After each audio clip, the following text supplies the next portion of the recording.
kita akan membahas tentang bentuk lahan struktural. Jadi bentuk lahan struktural terbentuk karena pengaruh struktur geologi seperti lipatan sesar dan intrusi batuan beku. Jadi di sini yang pertama ada jenis bentuk lahan struktural. Yang pertama, bentuk lahan lipatan. Jadi bentuk lahan lipatan terbentuk karena batuan terlipat akibat tekanan tektonik. Contoh, pegunungan lipatan, lembah siklinal, dan punggung antiklinal. Yang kedua, bentuk lahan sesar. Bentuk lahan sesar terbentuk akibat pergeseran batuan karena gaya tektonik. Contoh, gawir sesar, lembah sesar, dan graben atau lembah yang tertekan. Yang ketiga, bentuk lahan vulkanik.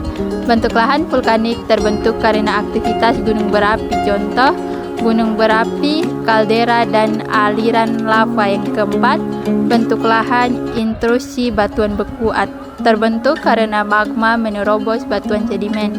Contoh, batolit, lakolit, dan sil. Contoh bentuk lahan struktural. Yang pertama, pegunungan Bukit Barisan di Sumatera terbentuk akibat lipatan dan sesar. Kedua, lembah sesar di Jawa terbentuk akibat penggusuran batuan akibat gaya tektonik. Ketiga, Gunung Merapi di Jawa Tengah terbentuk akibat aktivitas gunung berapi. Faktor-faktor yang mempengaruhi bentuk lahan struktural yaitu pertama, struktur geologi, lipatan sesar dan intrusi batuan beku. Kedua, jenis batuan, batuan sedimen, batuan beku, dan batuan metamorf. Ketiga, iklim, hujan, suhu, dan angin. Keempat, tumbuhan, akar tumbuhan dapat mengikis batuan. Kelima, aktivitas manusia, penambangan, pembangunan, dan pertanian.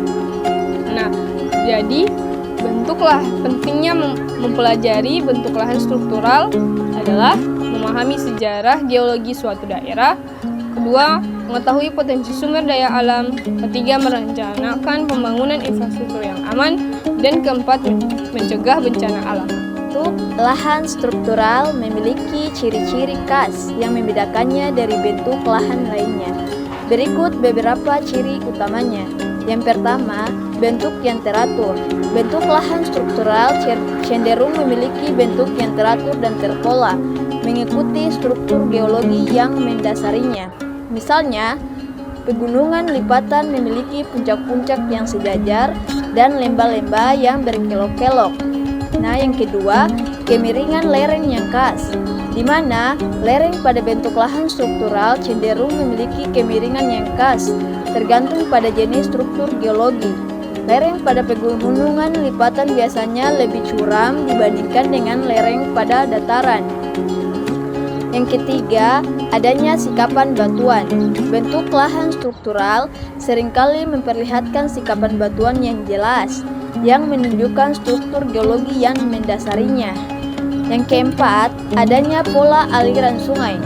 Pola aliran sungai pada bentuk lahan struktural cenderung memiliki struktur geologi. Misalnya, sungai yang mengalir di lembah siklinal akan memiliki pola aliran yang luas, sementara sungai yang mengalir di lembah sesar akan memiliki pola aliran yang lebih berkelok-kelok.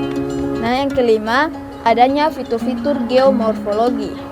Bentuk lahan struktural seringkali memiliki fitur-fitur geomorfologi yang khas, seperti gawir sesar, lembah siklinal, dan punggung antiklinal.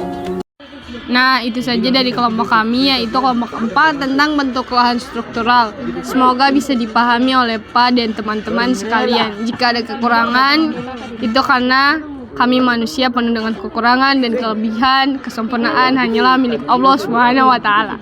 Sekian dari kelompok kami, maka saksikanlah yang kami persembahkan. Asyik!